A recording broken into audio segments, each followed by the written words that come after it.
Magandang araw mga kapolitika at welcome back dito sa ating YouTube channel.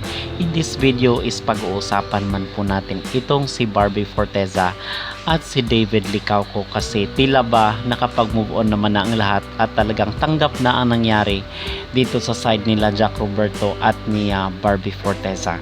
So moving forward ay ating pag-uusapan naman po itong love team ni Barda, itong si Barbie at itong si David Licauco kasi ngayon mga kapolitika is magkakaroon nga po sila ng series dito sa Netflix Philippines. So talagang may project na kaagad itong dalawang showbiz personality. Pero bago ang lahat ay huwag kalimutang mag-like at mag-subscribe na rin kayo para updated kayo sa ating mga latest issue.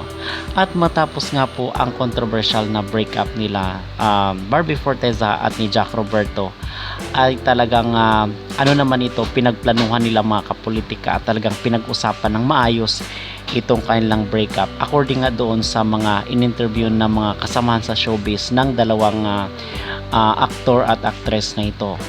And mga kapolitika, ngayon is meron pong napabalita na kung saan is magkakaroon ng show dito sa Netflix itong si David at itong si Barbie.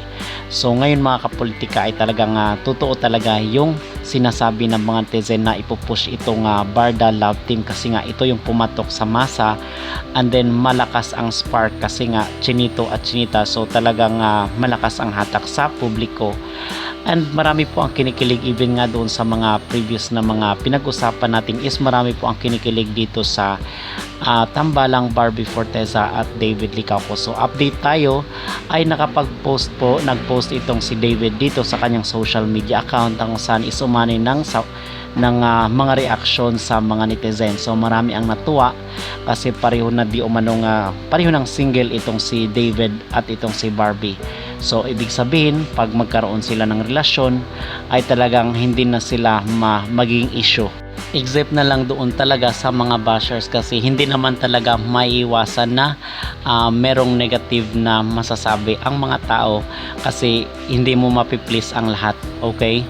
So ngayon is magkakaroon sila ng TV series at inaasahan daw na marami daw ang project na ibibigay dito kay David Licauco at kay Barbie Forteza kasi parang pasisikatin daw talaga nila kasi although sikat sila ay talagang yung kulang sa kanila yung kumbaga yung napatunayan, ano ang napatunayan nila dito sa gumawa sila, aside doon sa gumawa silang teleserye na nag-hit nga, siguro ang kulang yung mga movies, yung mga concert katulad dito kay Catherine Bernardo at kay Alden Richards. So ito yung kulang dito sa sa love team na ito.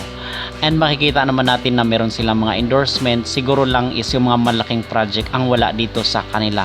So siguro ito yung purpose mga politika na dito naman maging kasama po nila dito sa series na ito dito sa Netflix. Itong controversial rin na sila Maris Racal at si Anthony Jennings na kung saan is pinag-usapan rin gumawa rin ng ingay dito sa social media nitong mga nakarang buwan na kung saan is pinag-usapan nga yung mga screenshot na kung saan is lumabas dito sa internet dito sa Facebook. So moving forward na po at aasahan natin yung mga susunod na update at yung mga project na kung saan ay magkakasama itong si Barbie Forteza at si David Licauco at i-update ko rin po kayo mga kapolitika from time to time. At marami rin po kasi ang nakakapansin na iba daw ang ngiti ni Barbie Forteza pagkasama itong si David Licauco, okay?